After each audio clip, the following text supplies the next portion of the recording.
Shalom, Anda berjumpa kembali bersama kami dalam 20 menit bersama MU Mazal Ubraka, berhasil dan beruntung. Haleluya.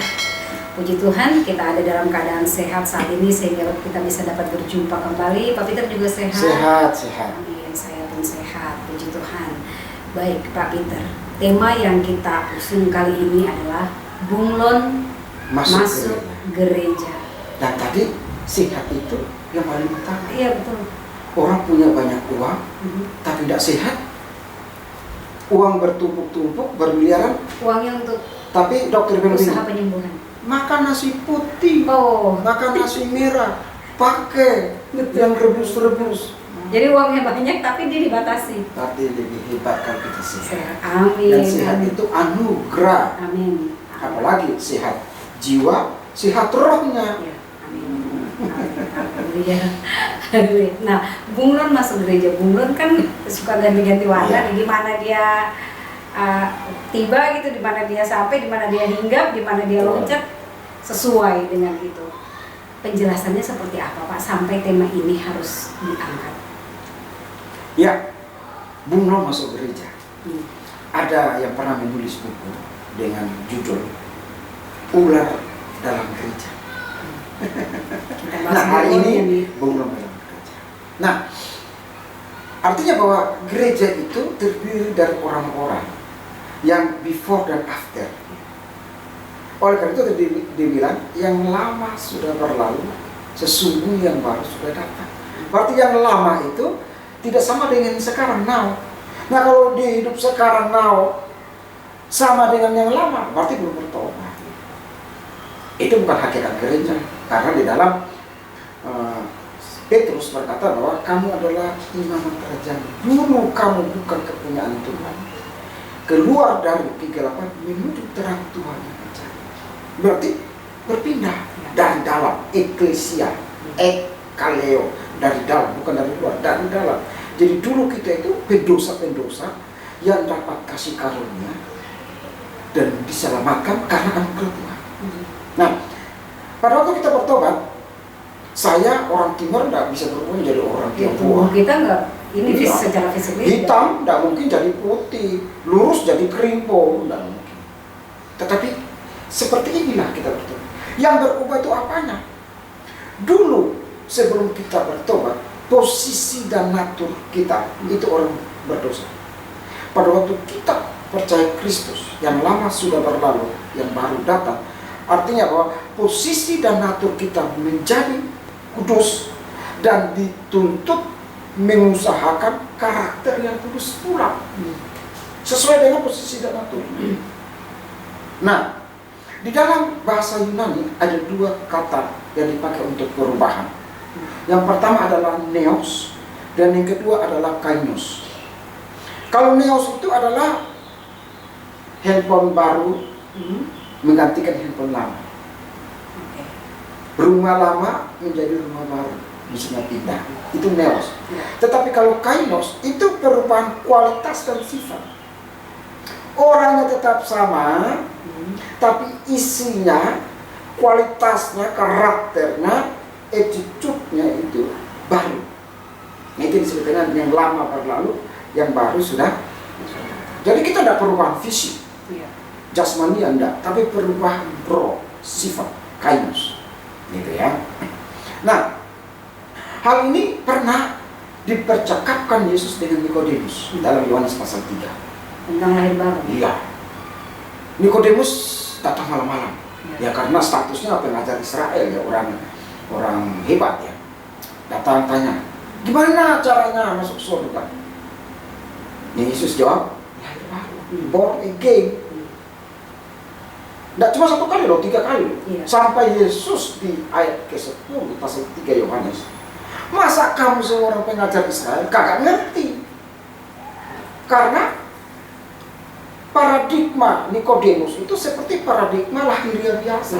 Lahir ya dari seorang rahim ibu, keluarlah anak. Tidak mungkin masuk kembali ke dalam. Oh, segede itu gimana? Ini makanya perubahan kainos bukan naos. Nah, Yesus maksudkan adalah bahwa berubah, born again, atau di dalam bahasa Yunani itu namanya anoten, change, harus ada berubah. Jadi bukan fisiknya, tetapi pola pikir, jiwa rohnya. Jadi ada kesukaan-kesukaan, ada karakter-karakter, ada sifat-sifat yang berbeda. Nah, untuk itu bagaimana kita cara membedakan orang lahir baru atau tidak lahir baru? Saya biasa beri gambaran begini. Ada yang disebut dengan perubahan doing, dan ada yang disebut dengan perubahan be. Kalau orang nggak lahir baru, itu perubahan doing. Tidak ada yang berubah di dalam dirinya. Semua itu sebenarnya kamuflase. Sesungguhnya isinya berbeda dengan kelakuannya. Itu doing. Kalau being itu esensinya berubah. Contohnya, sering kita lihat di lampu merah atau dalam hal-hal tertentu ada yang nyanyi no. Ya mungkin kita pakai kata waria lah ya. Tampilannya tidak sebagaimana. Oh cantiknya minta ampun. Bukan. Lihat isinya apa? Iya. Laki. Ini berbeda dengan isinya laki, tampilannya feminin. Nah itu yang disebut dengan doing. Jadi gemah gemulai perubahan fisik itu bukan perubahan being, itu perubahan doing. Dan banyak orang Kristen seperti itu. Oleh karena itu Nikodemus pun tidak paham itu. Sampai bilang kau harus born again, lahir kembali. Nah apa itu lahir kembali? Pertama itu change mind. Pikiran ini harus utama. Makanya kalau di dalam doa agama Katolik itu dalam nama Bapa, mindnya dirubah dulu. Kalau pikiranmu salah, pertimbangan hatimu juga salah. Apalagi kelakuannya. Pikiran salah, hati salah, kelakuan masih salah. Kelakuan ini ke kanan ke kiri. Iya. Karena horizontal. Iya. Ke atas itu dengan Tuhan. Makanya dirubah itu pikiran. Paulus selalu berkata harus memiliki pikiran Kristus. Change your mind. Ini pesan juga. Jadi kalau kita membuat tanda salib, kita tahu Tidak artinya salah. kan. Iya. Betul. Tapi kalau kita tahu artinya kan kita jadi, oh saya tidak sia-sia melakukan ini. Karena ada penilaian yang dilakukan dari situ bahwa ketika pikiran saya sudah benar, dibenarkan, bersih, turun ke sini pertimbangan Ya, hati juga baik, dan terhadap sesama Karena juga kelihatan ya. ya. Dan bukan pakai satu tangan, 3 tangan. Iya. Begini. 3 jari maksudnya. Iya, ada 3 jari. Melambangkan kepada Trinitas. Jadi kalau Bapa, Anak, Roh Kudus menguasai pikiran, change your mind, pasti kelakuannya. Nah, yang kedua adalah change of heart. Jagalah hatimu dari segala kewaspadaan, karena dari situ terpancar kehidupan. Makanya hati itu di tengah, left. Bahasa Ibrani itu left, di tengah. Dia timbang. Salah timbang, salah kelakuan. Salah berpikir, tapi harus benar timbang. Nah, masih mendingan. Tapi sudah salah pikir, salah timbang, celaka. Jadi posisi tubuh manusia, strukturnya itu beda dengan binatang. Akal di atas, hati alat reproduksi, kaki tangan atau tak kaki. Kalau binatang sama nih, kepala, badan, alat reproduksi, ekor sama. Rata. Kenapa? Karena dia bisa mikir pakai akal, memutuskan, menimbang. Manusia dikasih ini. Makanya kalau orang salah dia bilang, ini orang ke binatang. Karena disejajarkan moralnya. Nah manusia dikasih posisi segambar dan serupa dengan Allah. Itu harus kita pegang. Nah yang ketiga adalah change of life, perubahan kehidupan. Nah ini dampaknya kepada lingkungan, dampaknya kepada sesama. Gereja itu Ecclesia Large Dicta.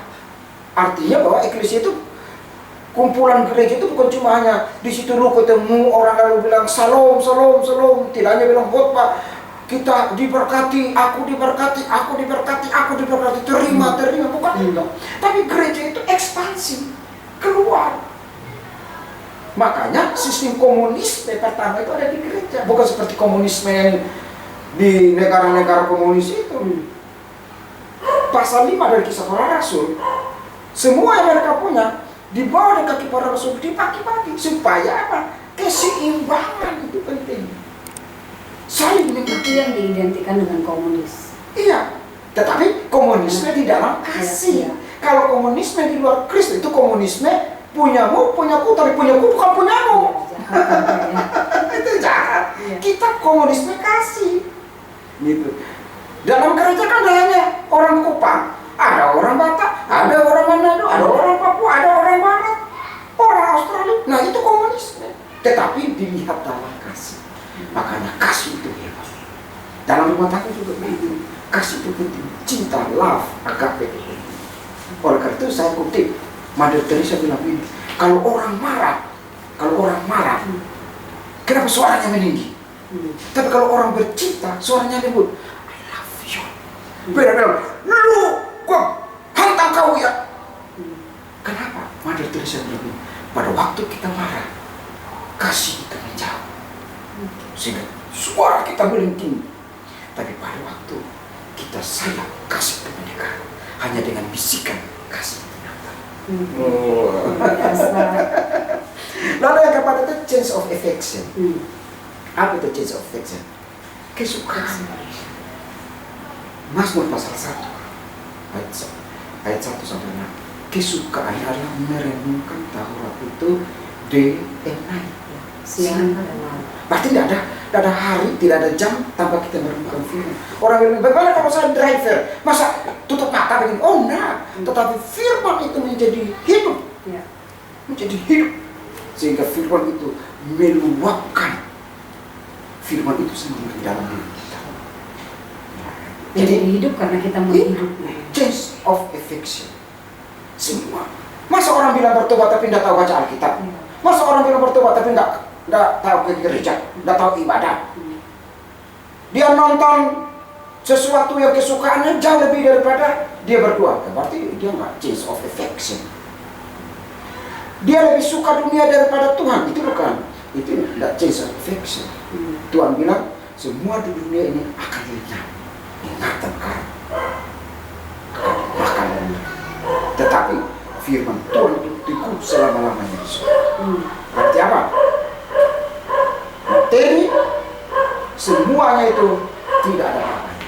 Nah, terakhir closing statementnya. Ya, langsung. Lahir baru itu adalah bukan perubahan dulu, tapi perubahan diri. Apa perubahan diri? Change of mind, change of heart, change of life, change of affection. Lahir baru itu menyebabkan orang diberkati. Tidak ada orang yang lahir baru tidak diberkati. Karena dia mendahulukan Tuhan. Ya. Matius 6 ayat 33. Cari dahulu kerajaan Allah dan kebenarannya, maka semua. Jadi kalau kita kerja kantor, mengajar, kalau tidak punya nilai kekekalan, itu sekunder. Yang ketiga, ada nggak bunglon dalam gereja? Ada. Tapi ada nggak bunglon di surga? Nggak ada. Semua sudah satuan. Jadi bunglon boleh ada dalam gereja, tapi tidak ada bunglon di surga. Oke, jadi pertobatan yang sungguh-sungguh merubah warna kita menjadi satu dengan warga surga. Begitu ya Pak? Hendaklah kamu menjadi garam dan terang. Menjadi garam dan terang, berdampak. Ya. Tidak semua orang dipanggil menjadi pendeta, tapi kita dipanggil menjadi pendeta. Yes, amin. Luar biasa. Baik, bunglon masuk gereja. Tetapi tidak ada di surga. Bunglon, ya, tidak ada di di surga. Karena kita sudah satu warna. Jangan lagi berubah-ubah. Iya. Kalau sudah memilih Kristus, ada istilah yang cukup ini juga umum dan viral juga, not turning back. Iya. Ya, I have decided to follow to follow Jesus. Jesus. Amen. Haleluya.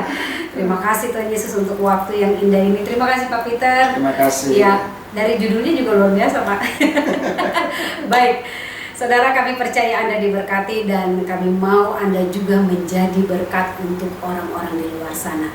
Bunglon masuk gereja. Penjelasannya jangan lupa tonton kembali channel ini. Dan untuk membagikannya, jangan lupa Anda share, like, komen, dan subscribe. Benar sekali Pak Peter.